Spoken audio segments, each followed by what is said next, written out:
December 1-നാണ് Guruvayur Ekadashi. ഇതിന് മുന്നോടിയായുള്ള വിളക്ക് ആഘോഷങ്ങളിൽ പ്രധാനമാണ് കോടതി വിളക്ക്. സംസ്ഥാനത്തിനകത്തും പുറത്തുമുള്ള ന്യായാധിപന്മാരും അഭിഭാഷകരും ഇന്നലെ നടന്ന ഭക്തിസാന്ദ്രമായ കോടതി വിളക്കിൽ പങ്കെടുത്തു. നവംബർ 16 മുതൽ ചെമ്പൈ സംഗീതോത്സവം ആരംഭിക്കും. കോടതി വിളക്കാഘോഷം നടന്നു. കേരളത്തിലും പുറത്തുമുള്ള ന്യായാധിപന്മാരും അഭിഭാഷകരും ക്ഷേത്രത്തിൽ എത്തിയിരുന്നു. ഹൈക്കോടതി ജസ്റ്റിസുമാരായ ദേവൻ രാമചന്ദ്രൻ, ജയകുമാർ കർത്ത, സ്നേഹലത, നടരാജൻ, എസ് മനു എന്നിവർ ദീപം തെളിയിച്ച് ചടങ്ങ് ഉദ്ഘാടനം ചെയ്തു. വനിതാ അഭിഭാഷകരുടെ തിരുവാതിര കളി ഭക്തി നിർഭരമായി.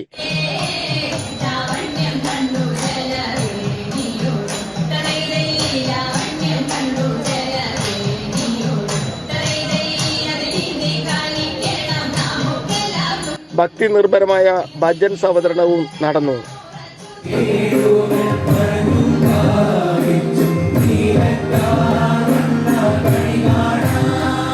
നൂറുകണക്കിന് ഭക്തർ ക്ഷേത്രത്തിൽ കലാപരിപാടികൾ ആസ്വദിക്കാനായി എത്തിയിരുന്നു.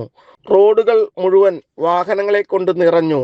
വിശേഷ ദിവസങ്ങളിൽ എല്ലാ വാഹനങ്ങൾക്കും വൺ വേ സംവിധാനം ഇല്ലാത്തതിനാൽ വലിയ ഗതാഗത കുരുക്കാണ് കഴിഞ്ഞ ദിവസം ഉണ്ടായത്. ജനം, ഗുരുവായൂർ.